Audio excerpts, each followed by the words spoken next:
Here's a healthier take on a Tex-Mex favorite. Foodies call this a deconstructed burrito bowl. It holds all of your favorite ingredients and none of the guilt. Wendy Paul is here to bring us up to speed on this new idea for dinner.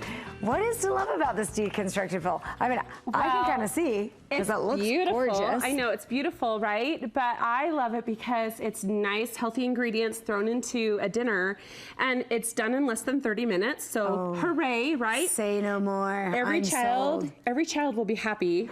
Every husband will be happy. Every mom will be happy. And that is not something you can say about many things, Wendy Paul. No, it's not. Many things. So this idea, let me just say, I got it from my 11-year-old daughter. When we were talking about deconstructed burritos, I was like, ding, ding, ding, she loves 7-layer dips. Do you love a 7-layer dip? Like, it's delicious. Personal favorite food. Right? So let's make that into a burrito.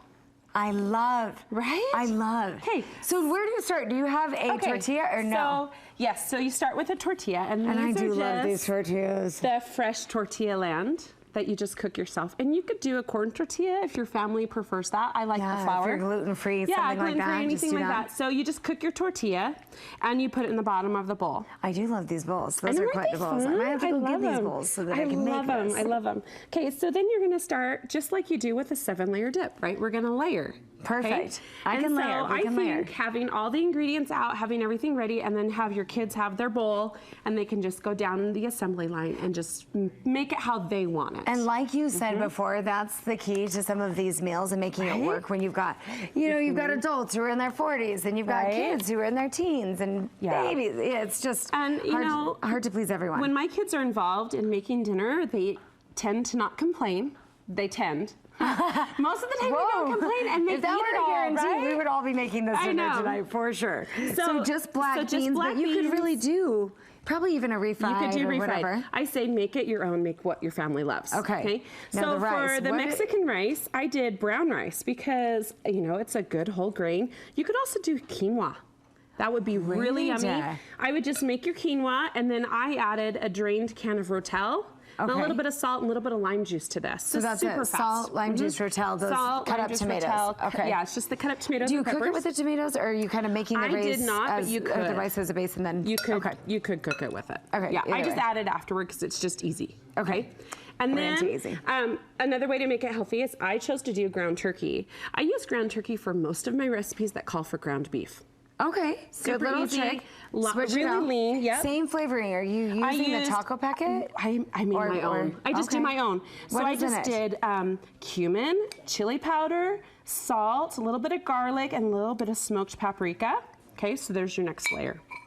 Yummy. Wasn't that easy? Yes. Okay, super easy. So after this layer, we're going to go on to the yummy avocados, because avocados are phenomenal. They're the key. And there's something about like the creaminess of an avocado that like makes everything taste so much richer. Oh, yes. I love it. Okay, I love avocados. I've got number avocados. One, you've got an awesome avocado masher. This is my pastry knife. Okay. So I use this all the time to mash avocados because I like my guacamole a little bit chunky. Yeah. So I just use this. Super easy. Most people have them. If you don't, you can find it anywhere. And it has multiple, you can use it all the time, okay? Tons of uses. Tons of uses. So a little bit of salt, a little bit of lime juice, and then I've got some tomatoes and some green onions, okay? So just a nice, yummy guacamole. It's a perfect combo for a guacamole, too. Right? So just put a nice, healthy scoop on top. Doesn't that look great? Yes, and you know what I love? There's something that I just love about having kind of the hot, kind of heavy fill, and then something light and fresh. Something light and fresh, The juxtaposition of those hot, cold, fresh, heavy, meaty, I love. It's just it's satisfying. Good. Yeah, it is, really satisfying. And then you gotta have the creamy stuff on top. Gotta have a little bit of cheddar. I like to do the sharp cheddar because you get that cheese flavor, but you don't have to put a ton on. Yeah. So just a little goes a long way. That's a good point. We'll just put a little bit on, right? So choosing a sharp over maybe a mild is going to go. I like the sharp. I've not thought about that, but that is a great point. A little more green onion just because I like that brightness of flavor. It adds to the dishes. And then here's the sauce that I made specifically so this to is make kind of the this dressing the sauce. wow factor of this dish. Let's hear it. So it's got some light coconut milk. Really? Okay. Coconut. A lime squeezed, so squeeze the juice in. It's got green onion, cilantro, and then a tiny little bit of olive oil. I love this. So the coconut. Just a little bit of olive oil, so it's just coconut. You just blend it in your blender. Are you going to be grossed out if I just stick my finger in and taste that? No, totally not, because it's so yummy. right? Isn't that good? It is so yummy. Okay, so you're just gonna and pour. super zingy. Right. With a little bit of sweet. Okay, just pour it right over the top. Just what I like. Look at that. And it's beautiful. I love the color, but I love the flavor. And it just adds a little bit more freshness and fun to this dish. It really does. And really, you could put that on top of like toast with avocado, drizzle some on top. Because that's such a popular even a fried thing right egg. now. This sauce is fantastic. Okay, and Wendy, you have news about a cookbook. Let's hear it. So I'm working on a healthier cookbook. So I'm just plugging away, trying to make sure every recipe is perfect. So you'll have recipes like this in here that are family friendly, delicious, satisfying, and I'm hoping it'll be out in the next couple months. Awesome. We're so excited for you. Thank you. So thankful you came on the show today. This is delicious. I'm excited to eat it after the break.